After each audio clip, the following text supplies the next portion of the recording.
26 लाख से ज़्यादा लोगों ने रजिस्ट्रेशन करवाया। यमुनोत्री में ज़रूरत से ज़्यादा लोग पहुंच गए। आगे गंगोत्री जो है वहां पर बिल्कुल घाट खाली कि रास्ते में लोगों को 20-20, 22-22 घंटे अपनी गाड़ियों में गुजारने पड़ रहे हैं। उनके रुकने की वहां पर व्यवस्था नहीं है। 8 से ज़्यादा श्रद्धालुओं की मौत इस यात्रा के दौरान हो चुकी है।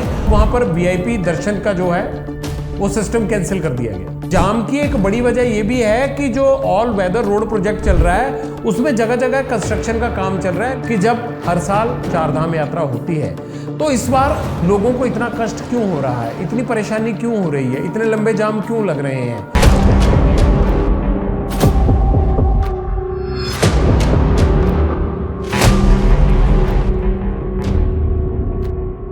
नमस्कार, मैं हूं जगविंदर पटियाल और पब्लिक इंटरेस्ट में इस हफ्ते आपसे बातचीत करने का वक्त आ गया है। आज का टॉपिक क्या है? आज का टॉपिक है चारधाम की यात्रा। और इस यात्रा का जिक्र हम इसलिए कर रहे हैं कि बहुत आस्था के साथ, बड़े अरमानों के साथ कोई खुद इस यात्रा पर निकलता है और कोई कोशिश करता है अपने बुजुर्गों को इस यात्रा पर ले जाने की, क्योंकि 12 महीने ये यात्रा नहीं होती है। अभी 6 दिन पहले कपाट खुले हैं, चारधाम की यात्रा शुरू हुई है और नवंबर महीने के अंत तक ये यात्रा खत्म हो जाती है, कपाट बंद हो जाते हैं, क्योंकि फिर सर्दी का सीजन शुरू हो जाता है। बहुत सारे धामों के आसपास बर्फबारी होने लगती है तो ये यात्रा बंद हो जाती है। इसीलिए गर्मी और बरसात के सीजन में देश ही नहीं विदेश से भी लोगों की ये इच्छा रहती है कि वो एक बार चारधाम की यात्रा कराएं। खासकर बच्चों से माँ बाप एक ही गुजारिश करते हैं कि चारधाम की यात्रा करवा दीजिए। इस आस्था को देखते हुए सरकारें हमेशा बहुत सारे बड़े बड़े कार्यक्रम बनाती हैं। सुविधा के नाम पर बहुत ढिंढोरा पीटा जाता है। हमेशा की तरह इस बार भी यही हुआ कि यात्रियों के लिए एक बड़े बंदोबस्त का सब्जवाग दिखाया गया, एक आईना दिखाया गया। 26 लाख से ज्यादा लोगों ने रजिस्ट्रेशन करवाया। अगर पिछले सालों की तुलना हम देखें तो उसमें 44, 45, 40 लाख के आसपास यात्री ट्रैवल करते थे चारधाम यात्रा के दौरान। लेकिन इस बार अगर पहले 6 दिन की बात करें तो तकरीबन 26.5 लाख लोगों ने रजिस्ट्रेशन करवाया है। तो फिर जब ये यात्रा हर साल होती है तो इस बार ये दिक्कत क्यों हुई? अब आप कहेंगे दिक्कत क्या हुई है? ये तो आपने अभी तक चारधाम की यात्रा का महत्व समझा, लेकिन अब दिक्कत हम ये बताते हैं कि अगर आपने कल रात का हमारा पब्लिक इंटरेस्ट शो देखा हो तो हमने उसमें बताया था कि यमुनोत्री में जरूरत से ज्यादा लोग पहुंच गए और यमुनोत्री में इतना लंबा जाम लग गया कि रास्ते में लोगों को 20-20, 22-22 घंटे अपनी गाड़ियों में गुजारने पड़ रहे हैं। उनके रुकने की वहां पर व्यवस्था नहीं है और मीलों लंबा जाम है, मीलों लंबा। ये जाम कैसे लग गया जब सरकार ने इतने बड़े बड़े दावे किए थे और ये यात्रियों से वायदा भी था कि इस बार उनको रजिस्ट्रेशन खोल दिया गया, जितने यात्री चाहें आ जाएं। लेकिन अगर जितने यात्री चाहें उतने आ जाएं तो फिर उनको व्यवस्थित करके दर्शन कैसे करवाने हैं, यात्रा को पूरा कैसे करवाना है, इसका भी बाकायदा एक कार्यक्रम होना चाहिए था। किस किस पड़ाव पर कितने यात्री रुक सकते हैं और हरिद्वार से लेकर बद्रीनाथ तक कब कब उन यात्रियों को छोड़ा जाएगा, कितने दिन का एक सर्कल बनेगा। 5 से 7 दिन का अगर सर्कल बनाना था तो उन 5 दिनों में यात्रियों के जत्थों को कहां कहां रोका जाना था, गाड़ियों को कहां कहां रोका जाना था। क्योंकि अगर ऐसा ना हो तो एकदम जो गाड़ियां हरिद्वार से चलेंगी वो यमुनोत्री में जब पहुंचेगी तो बड़ी संख्या में पहुंच जाएंगी। हिल स्टेशन होने के नाते वहां पर जितनी संकरी सड़कें हैं, अगर ट्रैफिक ज्यादा चलेगा तो वहां जाम लग जाएगा। जाम लगने की एक वजह यह भी हो जाएगी कि अगर पहले धाम पर जरूरत से ज्यादा लोग पहुंच जाते हैं तो वहां इतना क्योस क्रिएट हो जाएगा, इतनी ज्यादा भीड़ हो जाएगी कि दूसरे धाम तक जाने के लिए फिर जाम की स्थिति बन जाएगी। फिर कैसे तीसरे पे जाना है, कैसे चौथे तक जाना है, ये सब चीजें तय करने के लिए एक बाकायदा सरकार को लंबा चौड़ा रोस्टर तैयार करना पड़ना था और यात्रियों की ठहरने से, रुकने से, यात्रा से लेकर उनके हेल्थ तक और खाने पीने की ये सब व्यवस्था कहां कहां होगी, इसको पड़ाव में फेज मैनर में तय करना होता है। अब आपको लग रहा होगा कि जितना मैं स्टूडियो में बैठकर आपसे बात कर रहा हूं तो क्या सरकार को इतना पता नहीं होगा? मेरा भी सवाल यही था कि जब हर साल चारधाम यात्रा होती है तो इस बार लोगों को इतना कष्ट क्यों हो रहा है, इतनी परेशानी क्यों हो रही है, इतने लंबे जाम क्यों लग रहे हैं। उनके रखरखाव, उनको देखने के लिए, उनके खाने पीने के लिए, उनकी गाड़ियों की पार्किंग के लिए वो सुविधा क्यों नहीं है। एकदम इतनी भीड़ एक साथ यमुनोत्री में कैसे पहुंच गई? ये तमाम सवाल एबीपी न्यूज के पब्लिक इंटरेस्ट कार्यक्रम में हमने दिखाए और इकलौता ऐसा चैनल है और पटियाला इकलौता ऐसा बंदा है जिसने पब्लिक की समस्या को हाईलाइट किया, दिखाया कि कैसे घंटों लोग अपनी गाड़ियों में ही पड़े हुए हैं, आराम कर रहे हैं, मजबूर हैं क्योंकि जाम लगा हुआ है, गाड़ी छोड़कर कहाँ जाएं, ना दर्शन हो पाए, उनके बुजुर्ग उनके साथ हैं, किसी के बच्चे साथ हैं, किसी के यार दोस्त साथ हैं, लेकिन इंतजार कर रहे हैं तो कब यमुनोत्री में भीड़ छटेगी तो वो जाएंगे। अब ये सवाल इसलिए बनता है कि सरकार जब हर चीज की गारंटी ले लेती है और ये दावा कर देती है कि इस बार की चारधाम की यात्रा बहुत सुखद होगी, तो फिर ये दिक्कतें क्यों आती हैं? इसका जिम्मेदार कौन है? आज के जो ताजा आंकड़े आए हैं उसमें बताया ये जा रहा है कि 8 से ज्यादा श्रद्धालुओं की मौत इस यात्रा के दौरान हो चुकी है और ज्यादातर लोगों को दिक्कत जो है वो दिल का दौरा पड़ने की आ रही है, हार्ट अटैक से उनकी मौत हो रही है। ये अलग अलग राज्यों के यात्री हैं जो चारधाम की यात्रा पर आए थे, जिनकी दुखद निधन हुआ है। सवाल यह है कि क्या यात्रियों का सब्र का बांध टूट गया, जो वो सोचकर आए थे वो नहीं मिला, या उनका शरीर इस यात्रा में जितना उनको परेशानी हुई वो झेलने लायक नहीं था? आखिरकार उनके हार्ट अटैक की वजह क्या है, ये समझना, ये जानना बहुत जरूरी है और पब्लिक इंटरेस्ट में ये काम हम करते हैं। कल यात्रा में जो यात्रियों को परेशानी आ रही थी, एबीपी न्यूज के रात 9 बजे के कार्यक्रम में हमने उस बात को हाईलाइट किया। और फिर आज क्या हरकत हुई, यानी सुबह होते ही सरकार हरकत में आई। आईएएस अधिकारियों की एक टीम को बेस कैंप से लेकर और किस तरह से यात्रा को फेज मैनर में चारों धामों के अंदर जाने की इजाजत देनी है, इसके लिए लगा दिया गया। अब मेरा पहला सवाल यह है कि एबीपी न्यूज के पब्लिक इंटरेस्ट में खबर चलने के बाद अगर आप अधिकारियों की टीम को लगा रहे हो और ये तय करे वो जाके कि कैसे फेज मैनर में यात्रियों की दिक्कतों को खत्म करना है, उनको चारधाम की यात्रा करवानी है, तो ये कार्यक्रम तो सरकार को जब ये यात्रा शुरू करने के लिए रजिस्ट्रेशन शुरू हुआ था उसी दिन सोच लेना चाहिए था। ये आज थोड़ा सोचना चाहिए था कि एबीपी न्यूज के पब्लिक इंटरेस्ट में इनकी दिक्कतें दिखेंगी तो हम दूर करेंगे। ये उस दिन दिखना चाहिए था जिस दिन आपने रजिस्ट्रेशन खोला था, जिस दिन आपने ये तय किया था कि चारधाम की यात्रा के लिए श्रद्धालु आ सकते हैं। इस बार उनके लिए और ज्यादा बंदोबस्त होंगे। अगर आज ये इंतजाम हम कर रहे हैं तो 6 दिन पहले जब यात्रा शुरू हुई है तब ये इंतजाम क्यों नहीं थे? इसकी जवाबदेही किसकी है, ये तय होना चाहिए। दूसरी बात, जो 5 दिनों में श्रद्धालुओं ने दिक्कत झेली है, मीलों लंबे जाम में फंसे रहे हैं, रात रात भर किसी ने अपनी गाड़ी में गुजारी होगी, अपने बुजुर्ग माँ बाप के साथ गुजारी होगी, लेकिन कोई सरकार का आदमी उनकी सुध लेने नहीं आया, ना कोई ये रोकने के लिए था कि श्रद्धालु ज्यादा हो गए हैं यमुनोत्री में, तो क्यों ना ऋषिकेश में या आगे उनको पड़ाव में रोक दिया जाए, और जब यमुनोत्री में भीड़ छटेगी या गंगोत्री की तरफ बढ़ जाएगी तो पीछे से दूसरा जत्था भेज दिया जाए। यह सिस्टम क्यों नहीं था? यह सिस्टम होना चाहिए। सरकार को उन अधिकारियों से इसकी जवाबदेही लेनी चाहिए, जिम्मेवारी बनती है उनकी उसका जवाब लेने की कि आखिर इतनी बड़ी यात्रा में ये इतनी गफलत की स्थिति क्यों थी, क्यों इतनी बड़ी यात्रा को इस तरह से हल्के में ले दिया गया, जबकि इसमें बंदोबस्त होने का ढिंढोरा कई दिनों से पीटा जा रहा था। क्या यात्रियों को फेज मैनर में नहीं भेजना चाहिए था? ऐसी कौन सी यात्रा होती है जिसमें मान लीजिए 40-45 लाख लोग हर साल यात्रा करने आते हों और उसे बिना पड़ाव दर पड़ाव रोके सीधा छोड़ दिया जाए? लोग रजिस्ट्रेशन करवा के बिना डेट के एक ही दिन पहुंचने के लिए निकल पड़ते हैं कि आज ही यमुनोत्री जाकर जो है वो पहला पड़ाव करेंगे।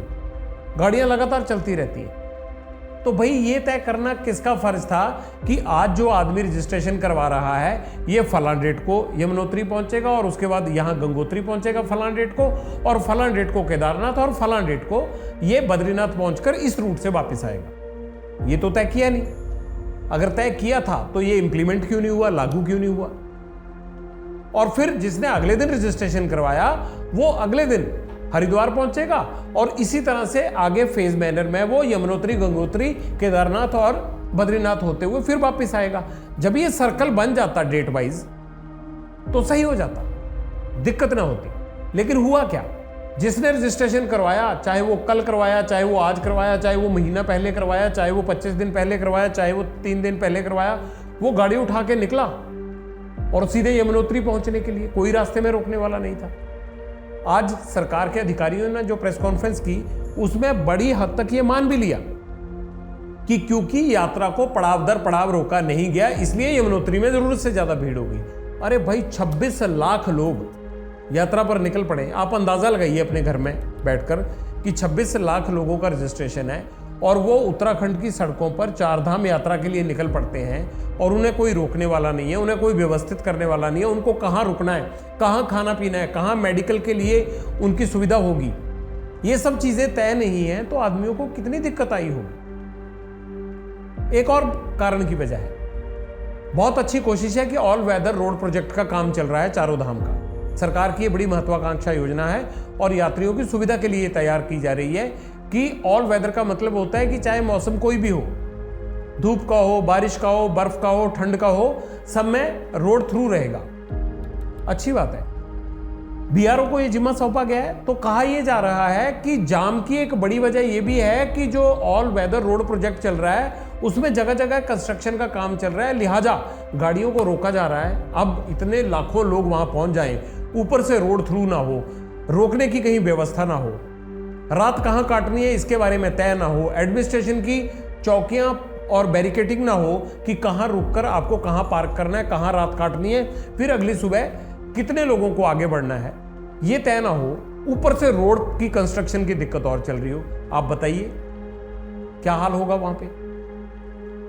परेशान ना हो यात्री तो क्या होगा। वो दर्शन के लिए निकले हैं, लेकिन दर्शन करवाने वाले उनके दर्शन नहीं करना चाहते। इसका मतलब अगर वो उनको व्यवस्थित कर देते तो शायद आज मैं आपके सामने बैठकर ये सब बातें आपको ना बता रहा होता। सरकार की चारों तरफ तारीफ हो रही होती है, अधिकारियों की तारीफ हो रही होती, क्योंकि इन यात्राओं के साथ आस्था जुड़ी है, बहुत सारी मान्यताएं हैं, लोगों के बड़े अरमान होते हैं, लेकिन वो अपने अरमानों को पूरा करने के लिए, वो अपनी इच्छाओं को पूरा करने के लिए आते हैं, तो किस तरह की यादें लेकर लौटेंगे। मुझे लगता है कि इससे खराब अनुभव होगा नहीं, और सरकार चाहे तो इस अनुभव को अच्छा बना सकती थी। ये मैंने दूसरी दिक्कत बता दी कि ऑल वेदर रोड की। अब आगे सुन लीजिए क्या है। यमुनोत्री में तो इतनी भीड़ आ गई कि वहां लोगों को रहने के लिए, एडजस्ट करने के लिए, उनको व्यवस्थित करने के लिए जगह कम पड़ने लगी। आगे गंगोत्री जो है वहां पर बिल्कुल घाट खाली, वहां पर लोग पहुंच ही नहीं पाए, क्योंकि पहले उसमें ही इतना बॉटलनेक हो गया कि वो आगे ही नहीं निकल पाए। जब तक आप पहले धाम की यात्रा नहीं कर लेते, दर्शन नहीं कर लेते, आप दूसरे की तरफ नहीं बढ़ोगे।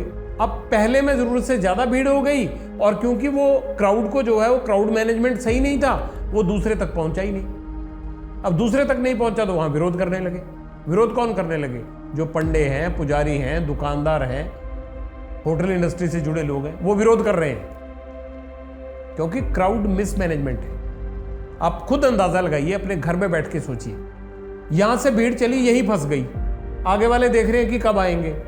यात्रियों को वहां तक पहुंचने के लिए यही नहीं पता है कि जिस रास्ते पे जा रहे हैं वहां आगे खुला मिलेगा या नहीं मिलेगा, कहां तक जाना है ये पता नहीं है। जिसका जहां से मन आए जा रहा है, जब कोई रोकेगा नहीं उनको, तो वो उसी हिसाब से चलता जाएगा। 20-20, 22-22 घंटे गाड़ियों में गुजारना ये कोई आसान बात नहीं है। ये चारधाम की यात्रा तो उनको कभी भी नहीं भूलेगी। फिर वो हमेशा याद रखेंगे कि कितने घंटे गाड़ी में गुजारे थे, और ये हर साल की प्रैक्टिस है। तो फिर इस तरह की दिक्कत क्यों? एक तरफ हम ऑल वेदर रोड प्रोजेक्ट चला रहे हैं कि सुविधा दी जाए, दूसरी तरफ जो यात्री आ रहे हैं हम उनकी परवाह नहीं कर रहे। अगर उनकी परवाह है तो उनको व्यवस्थित करने के इंतजाम नहीं कर रहे। अब चलिए, गंगोत्री में विरोध होने लग गया। गंगोत्री में उनको लग रहा है कि ये इसी तरह से सरकार का यही रवैया रहा तो उनका कारोबार, धंधा जो है वो सब चौपट हो जाएगा। अब तीसरे पड़ाव पे चलते हैं हम, केदारनाथ और बद्रीनाथ की बात करते हैं, चौथे धाम की। वहां क्या हुआ है? आज जब पब्लिक इंटरेस्ट में एक खबर चली है, तो अब वहां पर वीआईपी दर्शन का जो है वो सिस्टम कैंसिल कर दिया गया। अरे भैया, आम आदमी को निकलने के लिए रास्ता नहीं मिल रहा, आपने वीआईपी दर्शन कर रहे हैं। दूसरा सवाल ये भी उठाया जा रहा है कि जब सरकार ने ये तय किया था कि पहले 15 दिन में वहां पर कोई भी वीआईपी लोग नहीं पहुंचेंगे या नहीं जाएंगे, तो सरकार के लोग क्यों दर्शन करने के लिए जा रहे हैं? और ये इसलिए कहा गया था कि पहले 15 दिन में कोई नहीं जाएंगे ताकि बहुत ज्यादा भीड़ ना हो। बहुत ज्यादा भीड़ क्यों हो जाती है कि जब भी वीआईपी लोग जाते हैं तो इनके साथ बहुत सारे और लोग भी जाते हैं, और उस गहमा गहमी के चलते एक और आकर्षण बढ़ जाता है, तो सड़कों पर भी भीड़ बढ़ जाती है कि चलिए हम भी दर्शन कराते हैं। बड़े लोग भी दर्शन करके आने लगे, कपाट खुल गए। जब ये तय था तो फिर वहां पर कपाट खोलने के बाद कोई वीआईपी लोग जाने चाहिए थे या नहीं जाने चाहिए थे? जिस तरह से राम मंदिर के वक्त हुआ था, अगर ये कहा गया था कि कोई भी देश भर से वीआईपी आने चाहते हैं तो फेज मैनर में आए, तो बहुत सारी सरकारें अपने मंत्रियों के साथ गई वहाँ पर, चीफ मिनिस्टर गए, लेकिन वो फेज मैनर में गए। 1 महीने बाद गए, 1.5 महीने बाद गए। वहाँ भी 3-4 दिन के लिए ये कहा गया था कि गेस्ट लिस्ट के अलावा कोई भी दूसरा व्यक्ति ना वहाँ आए तो अच्छी बात। तो यहाँ इस तरह की व्यवस्था क्यों नहीं की गई? अब उम्मीद है कि जिस तरह से कहा जा रहा है कि इसको सुखद और सौगम्य यात्रा बनाने के लिए अब अधिकारियों का एक बहुत बड़ा अमला गया है, जो बेस कैंप से लेकर और 4 धाम की यात्रा के दौरान अलग अलग पड़ाव के दौरान कैसे यात्रियों को रोटेट करना है, कहाँ रोकना है, कहाँ उनके खाने पीने की व्यवस्था होनी चाहिए, कहाँ हेल्थ चेकअप करना है, और जिनको हेल्थ के कोई इश्यूज़ आ रहे हैं उनको अगर ज़्यादा मेडिकल एड की या हॉस्पिटल की ज़रूरत पड़ती है तो वो कहाँ करना है। इन सब चीज़ों के लिए आज देहरादून में रणनीति बनी और उसे एग्जीक्यूट करने के लिए काम शुरू हुआ है। अधिकारी अब 4 धाम यात्रा के दौरान अलग अलग पड़ाव के लिए रवाना हुए, पर ये मुझे लगता है कि देरी है। एक तो चुनाव का वक्त है, तमाम मंत्री, तमाम संतरी या खुद मुख्यमंत्री हो, वो सब कहाँ बिजी हैं? तो चुनाव में बिजी है। लोकसभा का चुनाव करवाना है, जाहिर सी बात है कि लोकसभा का चुनाव करवाने के लिए आपको व्यस्त होना पड़ेगा। लेकिन मेरा एक और सवाल है, क्या जब आपको 4 धाम यात्रा का प्लान बनाने की जिम्मेदारी सौंपी गई थी कि इस बार 4 धाम की यात्रा किस तरह से होगी, आपने रजिस्ट्रेशन खोला था, या आप जब इस पूरे प्लान को अच्छा बनाने के लिए तैयारियां कर रहे थे, तब आपको नहीं पता था? लोकसभा चुनाव कोई ऐसी बात तो है नहीं है कि सुबह डिसाइड हो गया और दोपहर को करवाने। ये तो पता था कि लोकसभा के चुनाव हैं, उसके दौरान बहुत सारी पुलिस की ड्यूटी उनमें रहेगी, बहुत सारे अधिकारियों को जो है हो सकता है या कर्मचारियों को पर्यवेक्षक के तौर पर या पुलिस को बाहर जाना पड़ेगा। लेकिन एक और बात है, उत्तराखंड में बेशक प्रचार के लिए मंत्रियों को, नेताओं को बाहर जाना पड़ रहा है, उनका चुनाव तो पहले चरण में ही हो गया था, तो वहां अंदरूनी तौर पर तो वो दिक्कत नहीं होनी चाहिए थी। दूसरी एक और बात है, अगर सरकार और प्रशासन चाहे तो वो लोकसभा चुनाव के दौरान जो ड्यूटियां जाती हैं दूसरे राज्यों में, 4 धाम यात्रा का हवाला देते हुए उन ड्यूटियों से बच सकता है और अपना इंतजाम वहां लगा सकता है। तो क्या ऐसा किया गया? अगर ऐसा किया गया तो फिर तो यात्रियों को दिक्कत नहीं होनी चाहिए थी, और अगर ऐसा नहीं किया गया तो क्यों नहीं किया गया? फिर 4 धाम की यात्रा शुरू ही नहीं की जानी चाहिए थी। अगर 4 धाम की यात्रा तय थी तो वहां अरेंजमेंट होना चाहिए था इस बात को। मुझे ये लगता है कि ये सवाल कड़वे जरूर हैं, लेकिन आपको ये लग रहा होगा कि वाकई ये हो सकता था। ये ऐसी कोई रॉकेट साइंस नहीं है कि जिसे पहली बार करना था इसलिए अव्यवस्था फैल गई या इसलिए दिक्कत हो गई। अगर ऑल वेदर रोड बन रहा था तो ऑल वेदर रोड प्रोजेक्ट कोई आज तो शुरू नहीं हुआ। ये तो पता था कि वहाँ प्रोजेक्ट चल रहा है, तो इसमें भी दिक्कत आएगी। इसको कैसे हम ट्रैफिक को वन वे करके गुजारेंगे, या कैसे फेज मैनर में आगे भेजेंगे, या रात को किन किन जगह पे रोक लेंगे तो ये ट्रैफिक कंजेशन नहीं होगा। ये सब चीज़ें तय की जा सकती थी। मुझे ये लगता है कि आज सरकार हरकत में आई है, लेकिन ये देरी से हरकत में आई है। इस सरकार को तभी हरकत में आना चाहिए था जिस दिन ये प्लान बन रहा था कि आखिरकार 4 धाम की यात्रा इस तारीख को खोलनी है। उसी दिन ये तय हो जाना चाहिए था कि किस किस पड़ाव पर कब कब कौन कहाँ कैसे इस यात्रा को रोटेट करेगा, और इस बार 4 धाम के लिए एक पहले जत्थे को कितना टाइम लगेगा और पहला जत्था किस पड़ाव पर पहुंचेगा जब दूसरे जत्थे को पीछे से रवाना किया जाएगा। इन तमाम चीज़ों का ध्यान रखा जा सकता है। मुझे ये लगता है कि कहीं ना कहीं इस यात्रा के शुरुआती दिनों में जो चूक हुई है, सरकार चाहे तो इसकी भरपाई कर सकती है। हमें भी आलोचना करना अच्छा नहीं लगता, खासकर जब धार्मिक यात्रा का मसला हो। लेकिन सवाल ये है, अगर हम पब्लिक की परवाह नहीं करेंगे, और मौके पर ग्राउंड पर उनको कोई पूछ नहीं रहा है, तो फिर उन पब्लिक की सुध कौन लेगा? सवाल उठाना जायज़ है, बनता है, इसलिए हम उठा भी रहे हैं।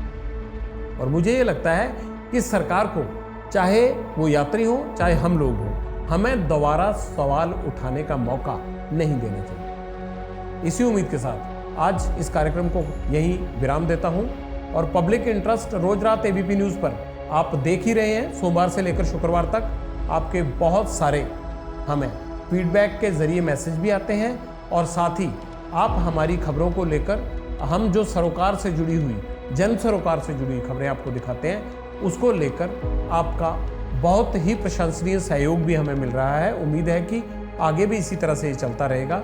लेकिन हमें उत्तराखंड की सरकार से उम्मीद है कि दोबारा हम चारधाम की यात्रा के दौरान कभी उसके बंदोबस्त को लेकर इस तरह की चर्चा ना करें, तो उसके लिए वो तुरंत इस यात्रा को सुखद बनाए, उन यात्रियों के लिए सौगम्य बनाए जो अपनों को, अपने बुजुर्गों को, अपने बच्चों को इस यात्रा पर लेकर निकले हैं, और हमें दोबारा इस तरह से किसी भी आलोचना करने का मौका ना मिले, खासकर जब इंटरेस्ट पब्लिक का। नमस्कार।